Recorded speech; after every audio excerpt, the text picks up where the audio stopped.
আসসালামু আলাইকুম friends, welcome back. So viewers, স্ক্রিনে যে কবুতরটা দেখতে পাচ্ছেন এটা একটা 8 পরের মাদি কবুতর। যারা রেসিং পিজন চিনেন এবং বুঝেন তারা নিশ্চয়ই বুঝতে পারতেছেন যে কবুতরটার কোয়ালিটি কেমন। আলহামদুলিল্লাহ সিঙ্গেল বাচ্চা হয়েছিল। সো খুবই ফ্রেন্ডলি কবুতরটা, খুবই ফ্রেন্ডলি। দেখেন আমি আঙুল দিয়েছি আর ও আমার আঙুলে আদর করছে। সো কবুতরটা খুবই ফ্রেন্ডলি আর মাদি কবুতর। পাশে আমি একটা নর রেখে দিয়েছি এর সঙ্গে পেয়ার করার জন্য। 8 পরের মাদিটা 10 পর ক্লিয়ার হয়ে গেলেই ইনশাআল্লাহ আমরা পেয়ার করে দিব। চমৎকার, আমার লফটের বর্তমান সবচেয়ে সুন্দর মাদি কবুতরটা হচ্ছে এই যে স্ক্রিন দেখতে পাচ্ছেন। কবুতরে যখন 7-8 পর হয় তখন কবুতরের সৌন্দর্য কিন্তু চমৎকার দেখায়। আর কবুতরটা যখন 10 পর ক্লিয়ার করবে তখন তো দেখতে আরও সুন্দর হবে।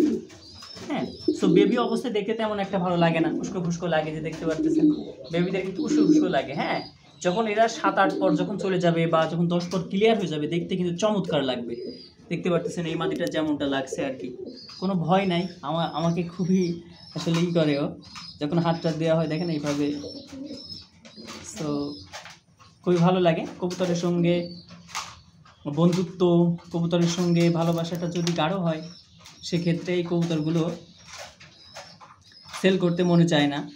কবুতরটা যদি হারিয়ে যায়, অন্যান্য কবুতর হারিয়ে যে যতটা কষ্ট, যতটা ব্যথা অনুভব করি তার চেয়ে বেশি ব্যথা এবং কষ্ট অনুভব করব যখন কোনো প্রিয় কবুতর, ভালোবাসার একটা কবুতর, যে কবুতরটা আমাকে বেশি ভালোবাসতো, এই কবুতরটা হারিয়ে গেলে যতটা অনুভব করব, অন্য কবুতরটা হারিয়ে গেলে কিন্তু ততটা অনুভব করব না। ভিউয়ার্স, সেটাই স্বাভাবিক, সবার ক্ষেত্রে এমনটাই হয় মূলত।